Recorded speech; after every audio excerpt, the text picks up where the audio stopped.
Hello, and welcome to Marketing to Complex Industries, presented by Godfrey, a B2B marketing agency for industries like yours. On each episode, we feature conversations about the latest challenges, strategies, and technologies for B2B marketers. I'm your host, Scott Trobaugh, and as VP of Creative at Godfrey, I help our team unlock the amazing potential of the brands we serve. On this episode, I'm pleased to welcome Paul Shahriari. Paul is an authority on sustainability, high-performance green building, and the application of technology to the design and construction process. He's also the Chief Innovation Officer and founder of Ecomedias, a cloud-based technology platform designed to simplify sustainability and ESG-driven decision-making. Very excited to have this conversation with Paul today. We are joined by Godfrey's Senior Strategist, Donna Harris, for a very enlightening and interesting conversation. Stay with us. All right. Hi, Paul, Donna. It's good to have both of you here on the podcast today.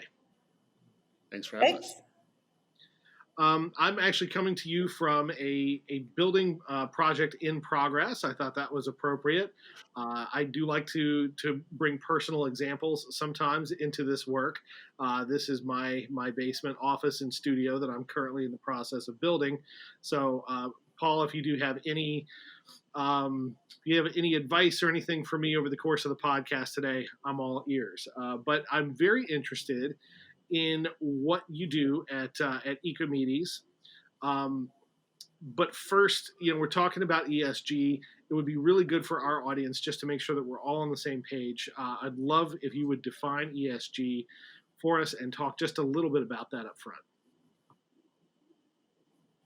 Great. Thank you so much for that introduction. So ESG to me is obviously the standard definition is environmental, social, and governance. And when I think about it, I kind of rearrange the letters a little bit. As an engineer, I always feel like I should do that for myself. And I kind of start with the G in the governance, or as I call it for most normal friends of mine, guidelines. Like, you have to operate with good governance, good guidelines on what it means to be a good organization, to be a good steward as a corporation or a manufacturer. And then the E, what are you doing around the environmental impacts, both positive and negative, about what you do in the space? And then the S becomes the social part of it. So do you treat the planet and do you treat the people both in your business, but also all the externalities of a business? They're very complicated supply chains that we deal with in the built environment. So I kind of look at ESG as like doing good for the planet, doing good for the people, but also making sure you have the right guidelines in place to guide your processes as you make decisions in business. Now, with Ecomedes, we should, and I am saying that right, correct? Yep. Good. With Ecomedes, I wanted to talk a little bit about that because I love a good 5-word pitch for a product. Like, I remember hearing the movie Speed described as Die Hard on a bus. And that told me everything I needed to know. And you've got a very, very similar sort of sales pitch for Ecomedes that I heard recently. And I'd love if you'd share that with us. What does Ecomedes do? So we're a cloud-based technology platform designed to simplify sustainability and ESG decision-making. So we kind of bring all the data together and make it really, really easy for you to pick the right product, the right solution, so that ultimately your building becomes better from an ROI standpoint, better from an environmental standpoint, and better from a social standpoint. Very good. And I heard you refer to it recently as basically Whole Foods for green building, correct? Yeah. So we try to grab all the ingredients that would make the best kit apart. So like for the wood behind you, I'd be probably asking you, where did it come from? Some of it looks like it was salvaged from another project. So that was good. You didn't go buy new lumber. And then, was it responsibly, harvested? So I think with everything that we do, we obviously have a limit to how much time we can spend on decisions. But I think if you can give people the better choice without them having to kind of rack their brains, it makes it very easy for people to choose organic milk versus maybe non-organic, or, vegetables or strawberries that are not with pesticides. I think that's becoming more and more in vogue. And certainly over the last 20 years, we've seen that dramatically increase with both consumers, but also now the consumers of companies, which are the investors, they want to have better data to make a decision over which brand to invest in.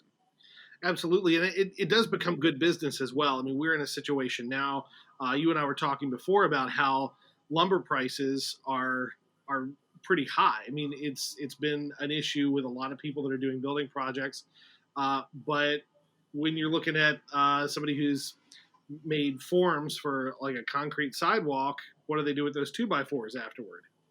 Right? They can, you can absolutely reuse them, which is terrific from a cost standpoint as well as a responsibility standpoint. So there are multiple good reasons to be thinking that way. Yeah, very good. So let's dive into it a little bit. How long have you been your founder and CEO? So how long have you been working in this space with this particular entity? Well, we founded Ecomedias in 2016. I am no longer the CEO. Kathleen Egan, we brought Kathleen on in 2019 to become our CEO. She's doing a fantastic job. But the founding team really kind of started the whole process by trying to make it easier for people to leverage data and turn raw data and certification information into intelligence. Because just looking at a certificate and having certain products that might have 5 or 6 certificates, it's really kind of hard to kind of make sense of all of it. So we kind of founded Ecomedes. We named it after Archimedes, the kind of mathematician that founded the principle of leverage. We said, if you can get the right information in the hands of the right decision maker at the right time, you can actually create much better decision making. So you can make a decision, save lots of kilowatts. If you're going to buy 1,000 light bulbs for a building, it's going to save a certain amount of kilowatts for the next 20 years.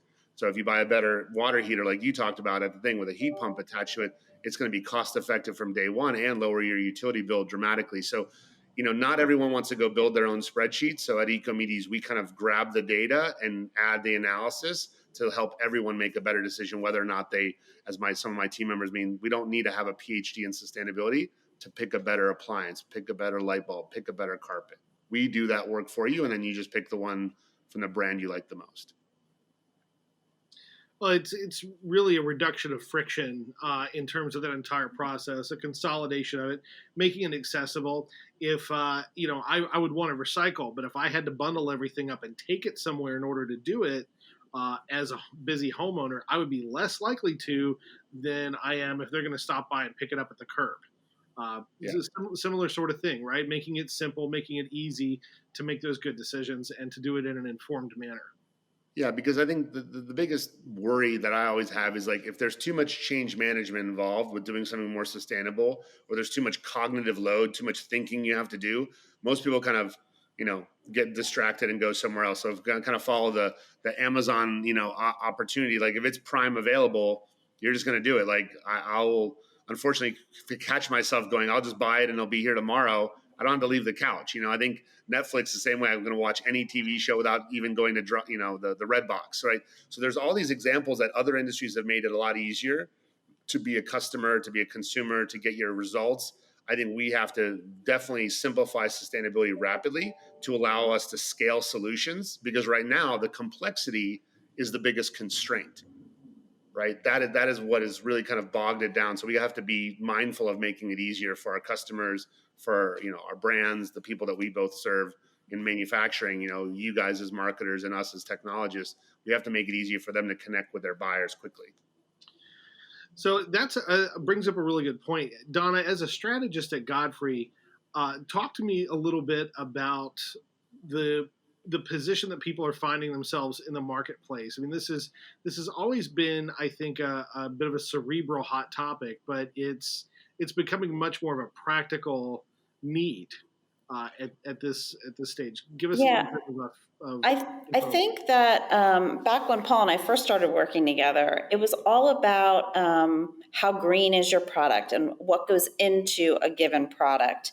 And it was very much about green and sustainability and maybe your operations, right? But now it is a bigger conversation. It's a conversation about looking at other things such as social and so it is a much bigger conversation. It's looking at it not just at the product level, but at the corporate, at the entity level, and the information is being shared with a lot more stakeholders than was in the past.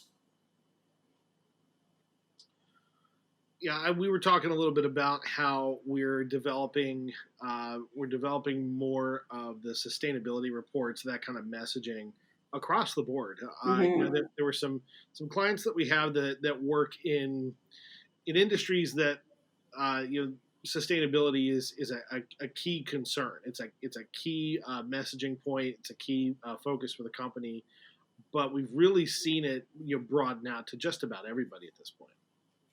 Absolutely. It's not just public companies. It's not just large global entities. I think it is all size companies, and it is every industry segment that we work in. I know, Paul, you particularly focus on the built environment, and maybe you want to share how that has shifted, but we've definitely seen it across all of our clients, including the built environment clients.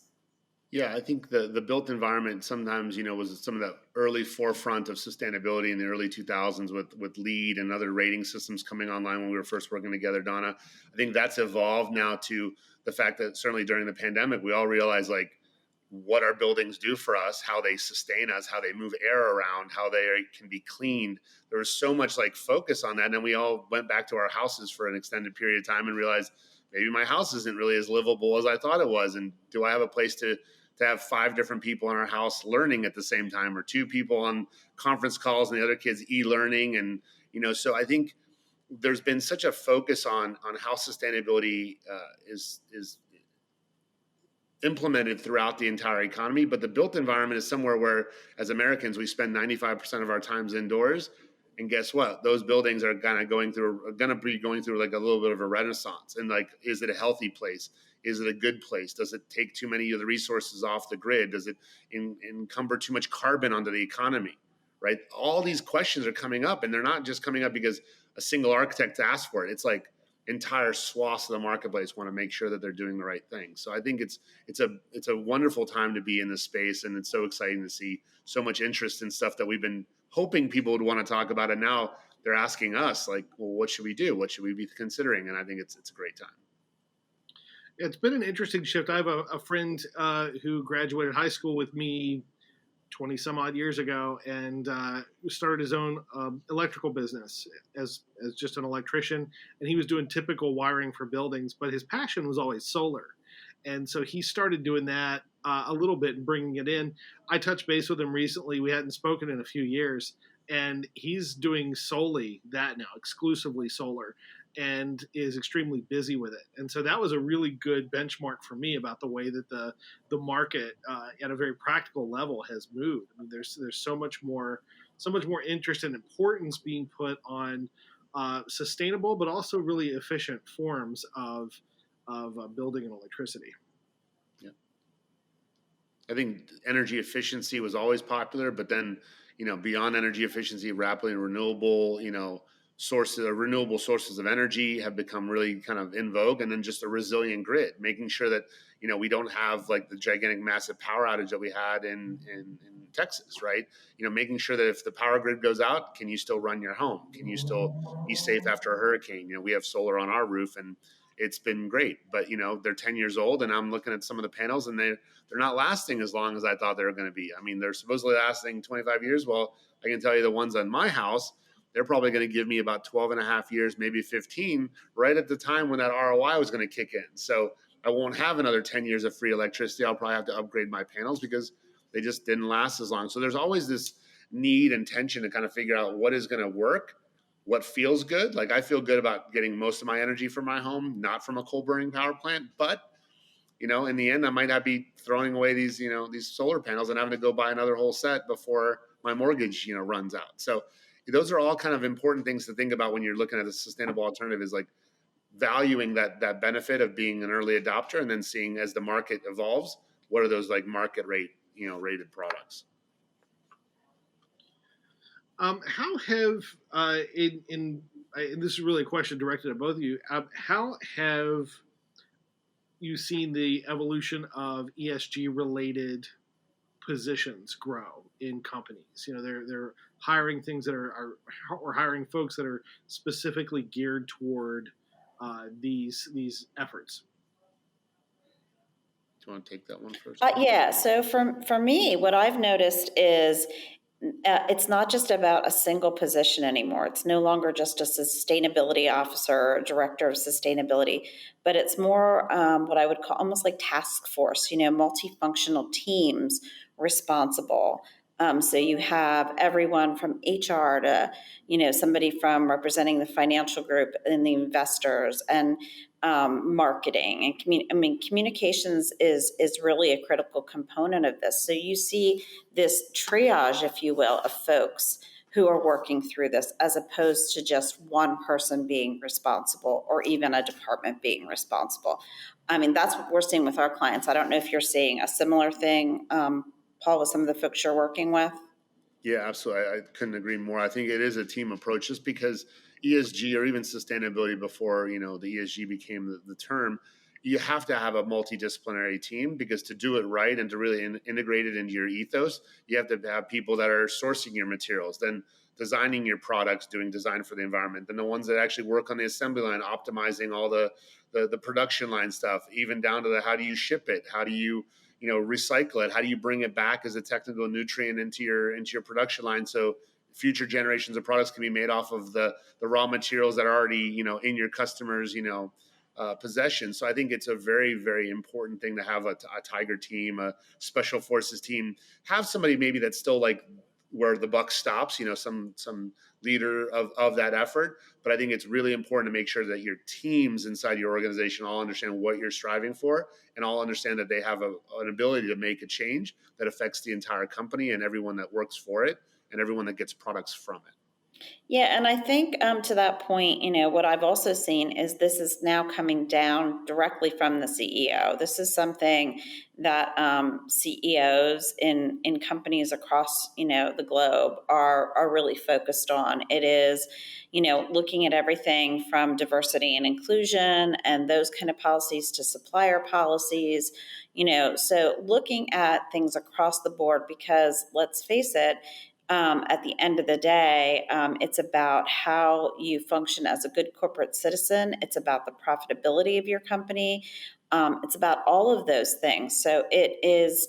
It really has to be led at the top of the organization to be successful. I think along with that, and kind of that public desire to see those efforts get attention.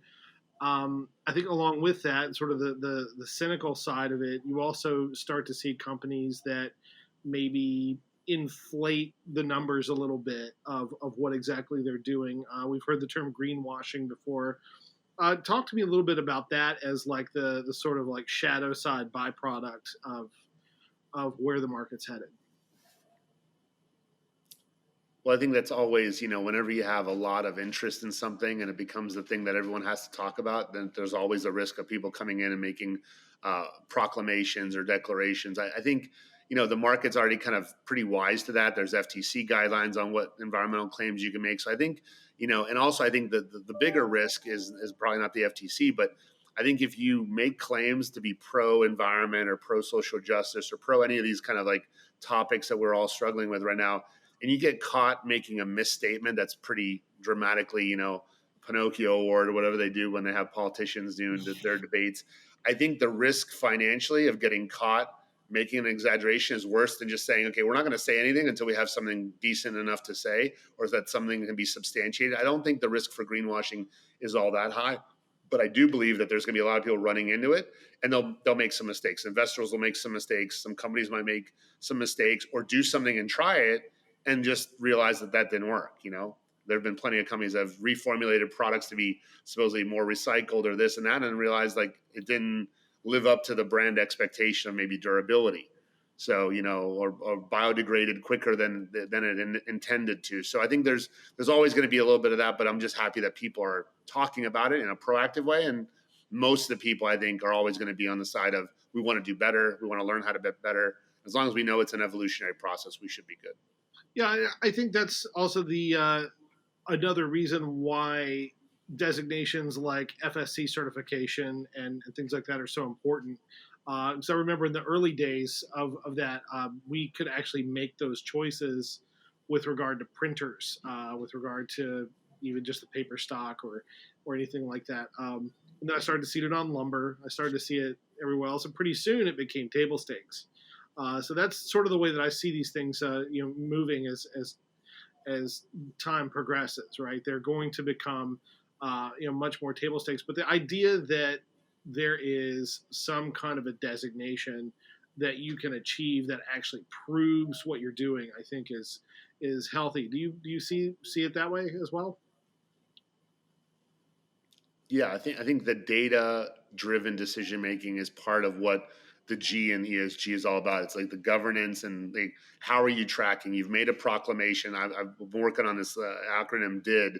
The D is for declarations. The hard part is the implementation, and then the other D is documentation. So you declare you're going to be carbon neutral or net zero by 2050. You figure out your implementation strategy on how to get there, by saving watts and generating your own green watts, and then buying offsets wherever you can, and then ultimately documenting, like, this is how much energy we used, and this is the pie chart, and this is how much came from greener, this is how much came from reduction. So being very transparent about the ESG, frameworks, I think that's really helpful. And I think there's a lot of different standards that are kind of going to bubble up, no different than the green building standards that started with buildings, and then they went to products, and then now we have I think the last time I was on an EPA webinar with them, they said there's over 300 active eco labels, in the US alone, tied to things around buildings. I mean, that's just a lot. It's a lot for consumers. Sometimes when you go and buy eggs, I don't know which one to get. Is it the free range? Is it the organic free range? Is it the cage free?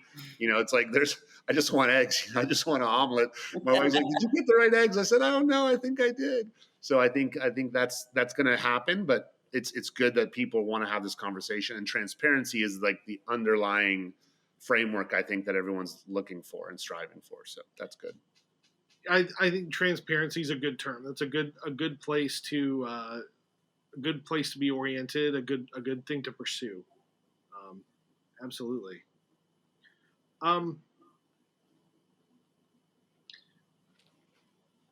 When it comes to measuring and evaluating and reporting on these initiatives, what kind of standardizations do you see on the horizon? Like, where do you think we're going to be headed? We talked a lot about how we got to where we are now, but getting your crystal ball out. Like, what else can you see happening into the future?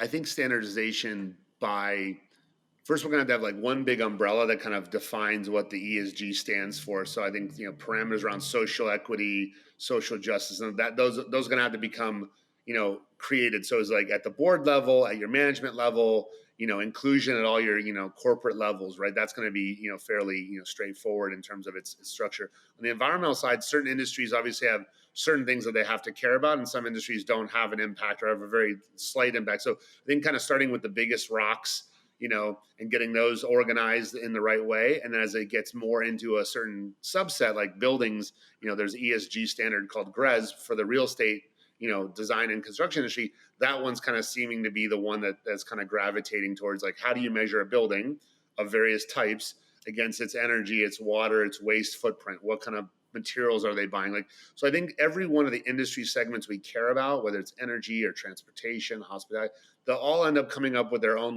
rubric of what is green for them. And then all the brands and all the organizations will kind of hopefully kind of get in line and start reporting things in a similar way. Like if you're a beverage company, you should be measured like all the other beverage companies. I don't want Delta giving me a report the same way Coca-Cola gives me a report. Some of the metrics might be the same, like energy consumption, and you can normalize that against revenue or something, but it's still going to be a little bit of early days where we got to kind of crawl, walk, run, as long as we're all talking about, some of the same uniform metrics. Like how many % do you have in your leadership ranks that are women? Like that's how many are, of various religions, how many are in various, sexual orientations. Like all of that stuff is important so that you truly have at least a picture of how diverse are you, because I truly believe the most diverse teams come up with the most applicable answers, because the answers we need for some of these challenges are ubiquitous. They're global. They're not one group of people can come up with their own, solution set. Do you agree with that, Donna? Yeah, I've seen a lot of our clients this past year. There's some UN standards that they seem to be consistently reporting against in their sustainability reports and on their, sort of their ESG programs that they're putting into place. So like And a I guess crosstalk between the SDGs and the ESG, is that what you're saying? Yeah. And so I guess that's as close as we can get to some form of standardization at the moment. Yeah, I would agree. From simply from a design standpoint, I think back to when the current like nutrition label information format came out, and how everybody got compliant with that very quickly. And that was no small feat with the millions of products that are on shelves across the country, for all of them to be able to adopt this same format and to do it to spec so consistently. I feel like I get a glimpse of what standardization in other ways in the future is going to look like, right? Because you really do have to have companies that'll come out like Walmart and say, by a certain year, every product on our shelves needs to be sustainably packaged. You have companies like that they're sort of putting that stake in the ground, and then allowing the companies that get compliant to sort of pave the way for everybody to get up to speed. It's going to be interesting to watch that unfold over the next decade, because we've I think as a society we've set a number of very in some cases very aggressive goals, but I think that's a healthy thing. What are you seeing in terms of those kinds of endeavors? Yeah, I think, one of my colleagues sent me an email one evening, and is like, $40 trillion worth of real estate has pledged to be net zero by 2050. And that's to take that big of a swath of buildings, right, of volume and square footage, and make them net zero, which means, produce more energy than they consume. That's not a small, simple feat. That takes, probably taking 50% of the current energy load and reducing it to zero, like creating that much efficiency, and then getting the other 50% probably from solar or wind or geothermal or some other kind of forms of energy. That's a big step, so there's a lot of proclamations, declarations, as I said, but I think the real exciting stuff's going to happen in the next 20 years as we get to 2040, because some of the new climate pledges are all saying we're going to get to 2050 goals by 2040, right? There's over 200 companies. I think this week we broke through the 200 realm mark, whether it's Salesforce and Walmart and Microsoft and Google and Apple. But there's a lot of work to be done. There's a lot of great green products to buy to reduce the carbon load of buildings, a lot of new innovation in concrete and steel. So that's the exciting stuff for us, is as we see that kind of a declaration be made, then, now you have a CEO, to Donna's point, a CFO, probably a COO, all working together to figure out how to become more ESG or SDG aligned if they're using the UN guidelines. Well, now it's going to get to their tiger teams and say, what are we going to do on the production line?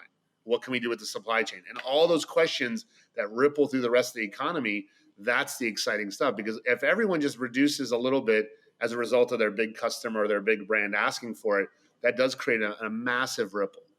And that's going to be the efficiency wave that we ride. And then, technologists will come up with new things, better solar panels that do last for 50 years, windmills that can last more than 20 years in the center of the country. So we don't have to bulldoze them and, bury them with sand. That was one of the saddest things I saw come through my LinkedIn feed. Like, it was a picture of a bulldozer in this massive scale, all these big, gigantic wind turbines being covered up because they're out of commission. They got to buy new blades, but these just get landfilled essentially. So super green energy product, but we haven't figured out something to do with them. And I'm like sitting in my head going, there's got to be something like shade for parking structures. I don't know, like playground equipment. Like, it's a huge blade that's like 100 feet long. There's got to be some use, but it's like a biocomposite, I guess, and it's not easy recyclable because it was so strong for so long. Sometimes when you engineer something that's really good, it can't be recycled at the end of its useful life. So, wow, that must have been heartbreaking. I think of the number of my family's been in aviation for a long time, and I think of the number of desks that I've seen at airports made out of old airplane wings, and I'm like, yeah, there's got to be some kind of cool, like really neat reuse. But you're talking about something on a much larger scale. Yeah, exactly. Wow. And Paul, how has COVID impacted any of these initiatives and how people have benchmarked against, some of their goals? Has it delayed some of those things or expedited? Like, what was that impact, or what have you seen? I think it's kind of in a couple different angles. I think on the social aspect, I think a lot of companies have realized, like, to keep your employees and to keep them on your team, you got to think about the social aspects of how do you engage your team, how do you keep them motivated, because a lot of them became dispersed. You didn't have all the team bonding. So companies, I think, to keep the best talent, it's going to be like a new scale of how do you do it right? How do you build bonds so they feel like they're part of a team, but a team that doesn't play together as often as maybe they thought. I think that's going to be a challenge on the S side. On the environmental side, a lot of buildings were empty, so we weren't commuting. I love some of the pictures of, like, India and China, in parts of the United States, like, people weren't driving as much. So one of my friends, we were surfers together at the University of Florida, and he lives out in Huntington Beach. He sent me a picture from his house in Huntington Beach. He's like, I can see the mountains. He could never see through all that smog in the LA area to get to the mountains. But he's like, look at this day. Like, so I think there's a give and a take. When we come back, we're probably going to have to reconfigure cities.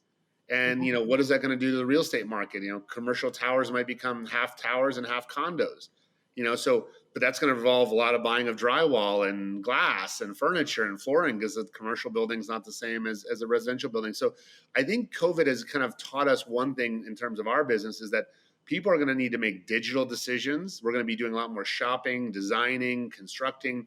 A lot more stuff's going to be done virtually like this. And we might not have to travel as much. Like, I used to travel 200 nights when I met Donna working for Armstrong. Like, I was traveling 200 nights a year.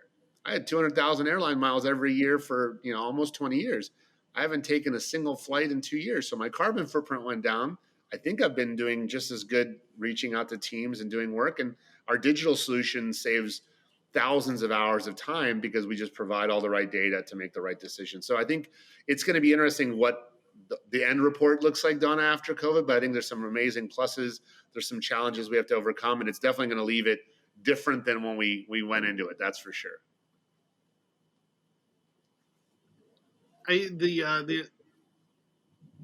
The part where you talked about your friend, being able to see the mountains where he typically hadn't been able to before, is I think a good reminder that we also need to stop once in a while and look around and see how far we've come, and not to take our hand off the wheel as a society, but to look around and say, comparing 20 years ago to now, we can see a difference. It's encouraging.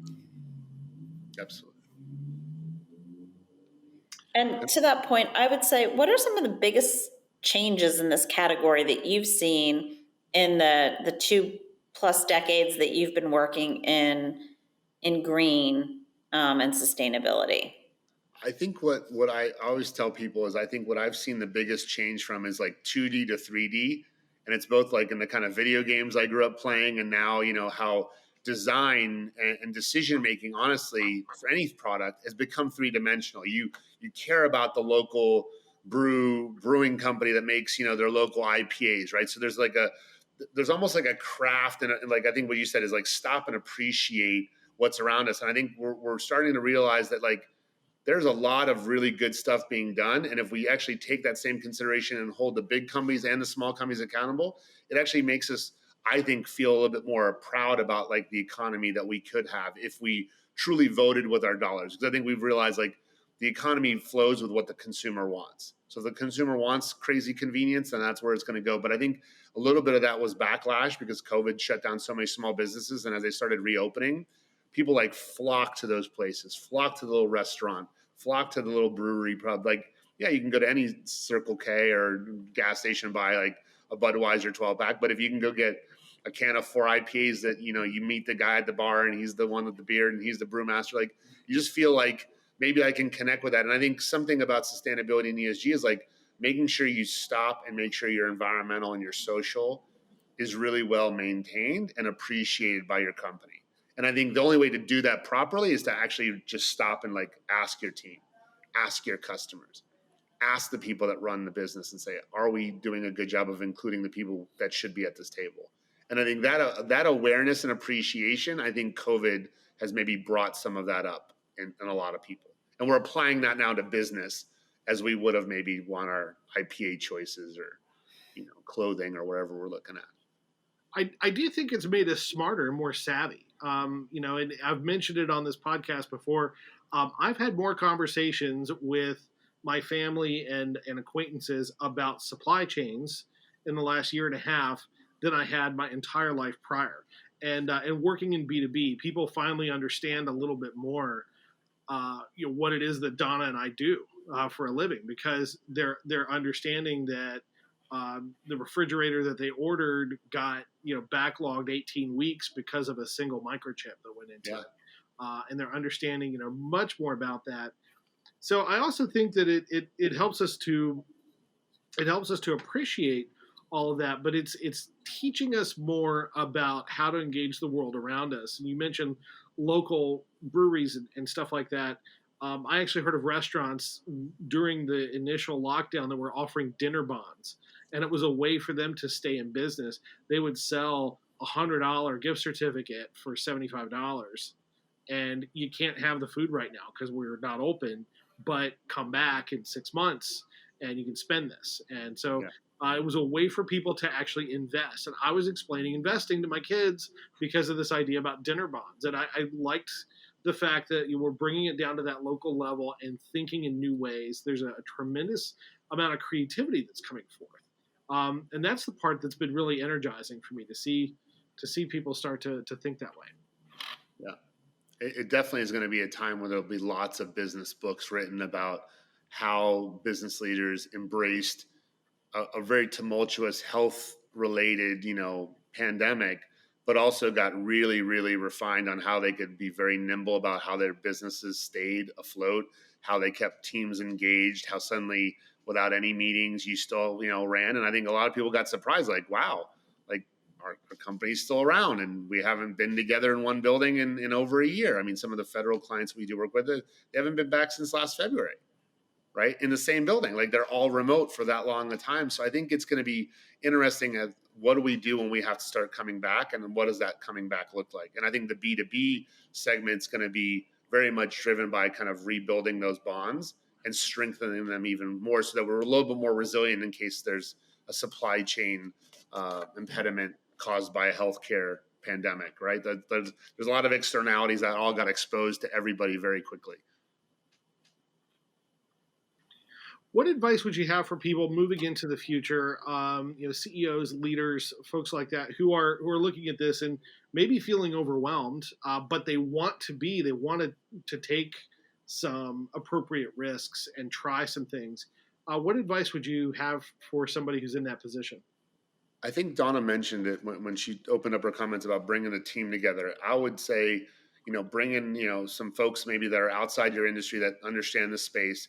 Facilitate like a retreat, 1 or 2 day, and try to figure out a way to do it to where everyone's truly in the room together, and ask the different parts of your business, like, what do you think we could do to make, ESG improvements, whether it's the governance, whether it's the environmental, whether it's the social aspects of what we do, and kind of refine that and refine it in the sense of, first and foremost, will it resonate? Will those elements resonate with your customers?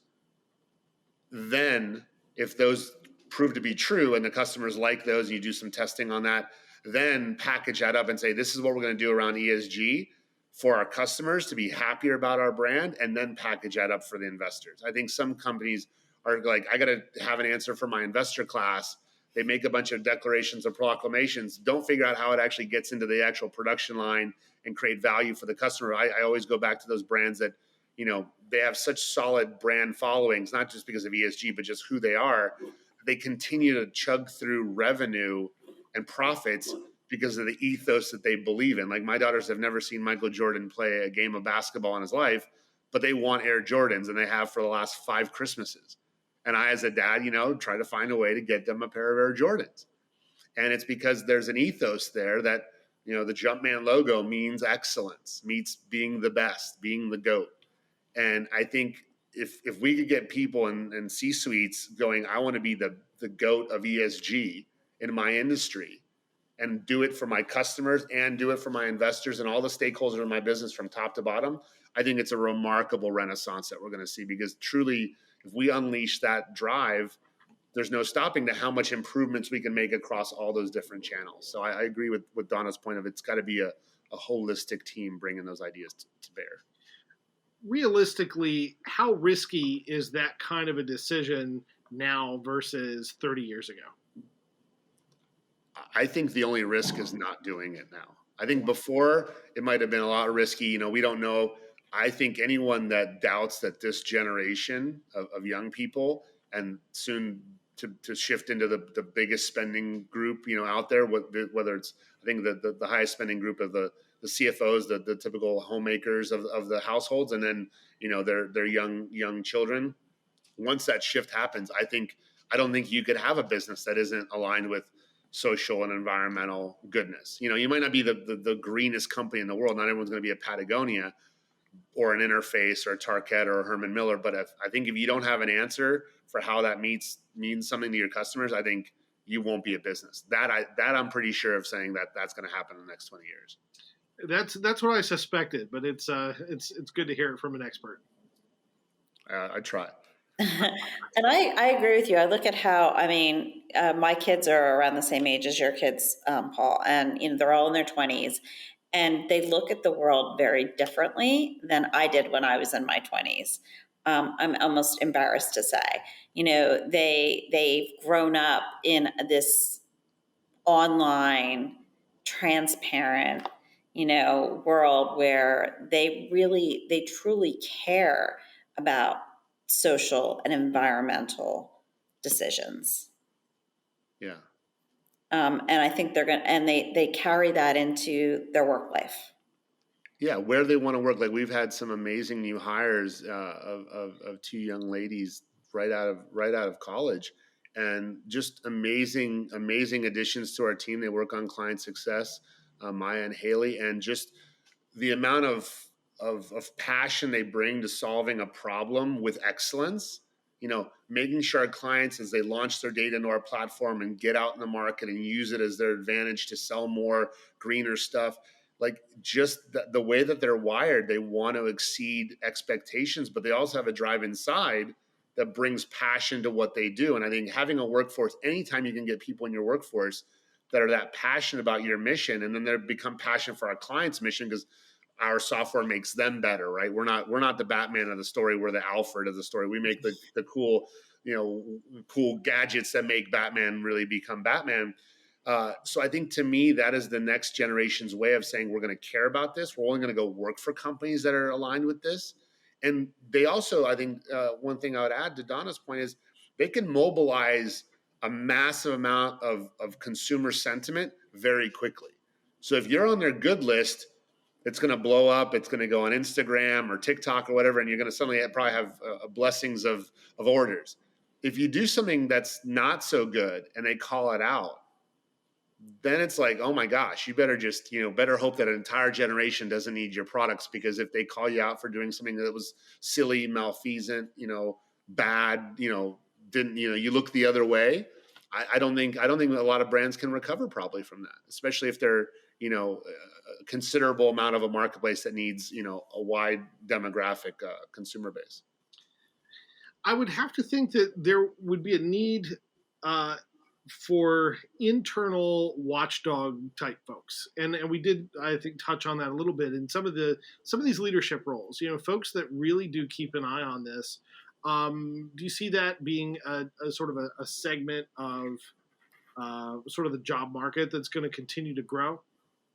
Yeah, I think if they set up an ESG, Delta Force team, I think there'll be a couple people on that team that will work within the departments, and it'll be their job to work with that department leader, whether it's production or supply chain, say, what can I do to make you better? I know you can't stop the factory, we can't do that, but what can we do to maybe get you, lubrication products that are biodegradable and biopreferred and non-toxic, so if we do have a spill, no one's going to be exposed to anything bad, right? That kind of, not so much like a watchdog in terms of I got to get people in trouble, because I think we're all just learning. I think it's more like, how can I help, create creative ideas to help you solve a problem and make us better at this avenue or this thing? Because ultimately the overall story that you guys as marketers will put together would be like, here are all the nice little, some of our clients like to call them like fun facts. Like, here's what we did. by making this chair with this methodology and not using chrome plating, we have this kind of a finish, but we used 0 mercury in this entire production. We also, because we didn't have to do all the dye baths or whatever, we're saving this many hundreds of gallons of water for the fabric you chose for this set of upholstered goods. Like, I think it's those kind of things that come back to reality and go, wow, I can kind of picture 600 gallons, you know, because a lot of this stuff is very technical. And I don't think if we tell the story in a technical way, the investor or the consumer won't be able to absorb it. But if we break it down into something that's palatable as ultra consumers, like with the capital C, then suddenly it's a lot easier for people to go, now I understand why, you know, Patagonia or LL Bean was one of the first examples. I was trying to go way back in my brain of like, what company like made me think that they took their stuff back because they believed in the quality. And I was like, LL Bean boots. I live in Florida, so we never had that like hunting outfit LL Bean. But I remember like looking in catalogs of Sears Roebuck and like, if you buy these LL Bean boots, like if anything happens, you just send them back. And there was like this little picture of a lady like sewing up a jacket and giving it back to you. Like that, like we stand behind our products. I think that's going to become very, very important. And the marketers are going to have to figure out how do they drive that message home. Yeah. If somebody wanted to learn more about this, wanted to be involved in the discussion, wanted to engage some resources, where would you send them? I think, you know, there's a lot of really good information on the web, honestly. Like that's where I, you know, pull information from all the time. So I'll take a look at, you know, their industry segment, look up some of their, you know, co-competitors, look up what they're ranked in ESG. There's ESG rankings of like who's the best. There's ESG risk rankings. I mean, there's a lot of good like reporting out there. I don't do investing, so I don't know that world as much. But I know that there's a bunch of tools out there for investors to kind of look at where everyone rates. And then I think there's also just go on the website. And like you said, there's 60 to 80 page reports for a lot of the leaders in the industry and like read through them. And if you know, believe in a company and you like aspire to be like somebody else that's not in your industry, look up their report and see like the things that they've ticked off. Like what structure did they say? Energy, water, waste, diversity, inclusion, how they give back to the communities. You know, read through that report and go, what would be true for us if we had to like ad lib this report? And if you ad lib it and you get to 80 pages and you've only created like an intro and an outro and like 2 infographics, like they probably got to call you guys and say, hey, I think there's some more stories inside of our company. We might not have gotten them out. And that's kind of where those kickoff meetings with your entire team and go, hey, what are we doing around energy and water? Because I don't think a lot of manufacturers willingly waste the things that they pay for in their production line. So it's kind of like, what have we done? Where can we make it better? And I bet you there's a lot of ingenuity sitting inside of companies. They just haven't been asked, tell us what we could do better. And I think if you ask your employees, they probably have a lot of ingenious ideas. They just got to have a forum in which it's a safe place to bring those up and let management hear, because that's the cheapest idea. I mean, I'm a recovering consultant.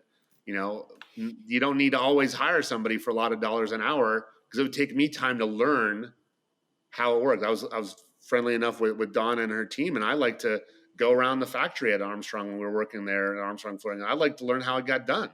It was fascinating to me, like walking when one of those production lines, they're like, oh my gosh, like there's a lot of steps in this process.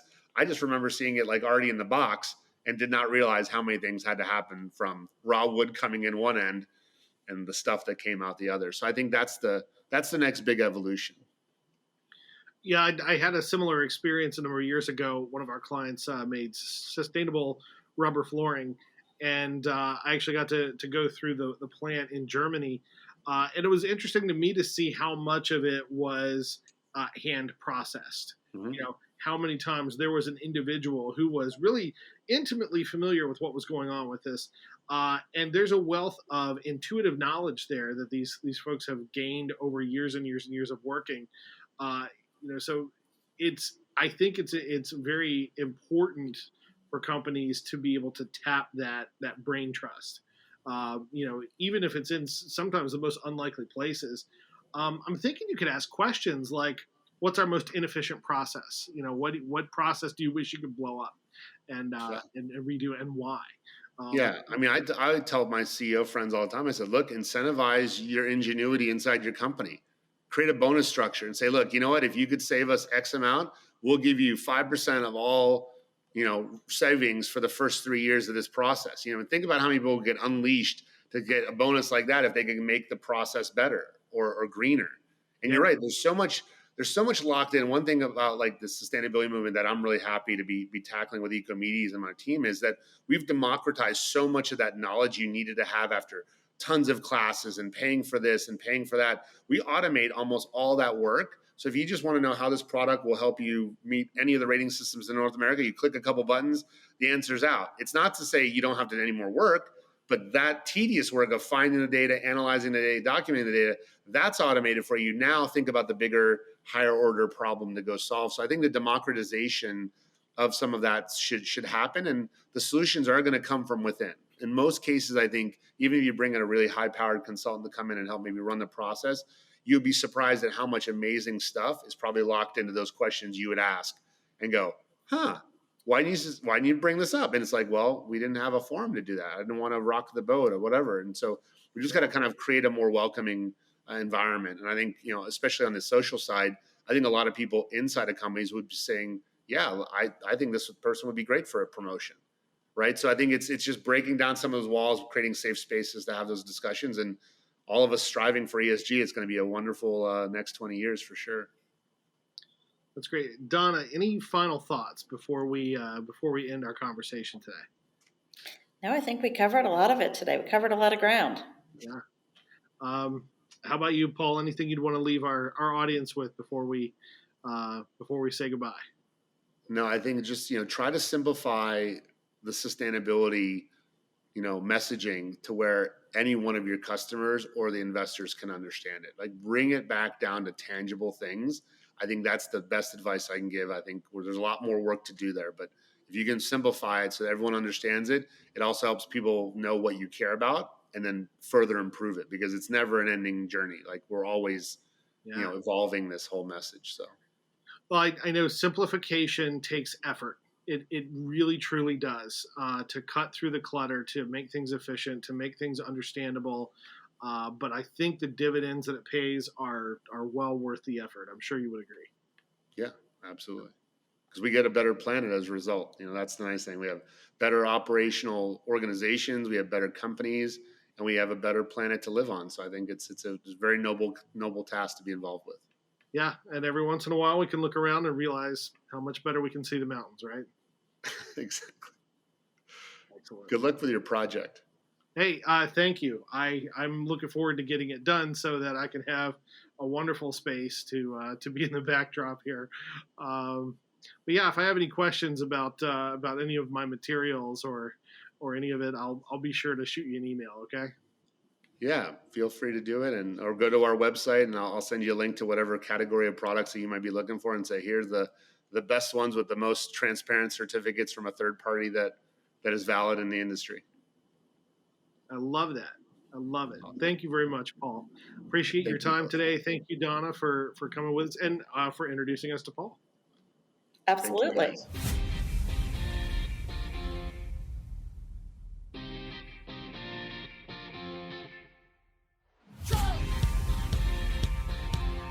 Marketing to Complex Industries has been presented by Godfrey, a B2B marketing agency for industries like yours.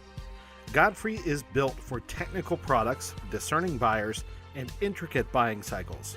For more information, visit us at godfrey.com.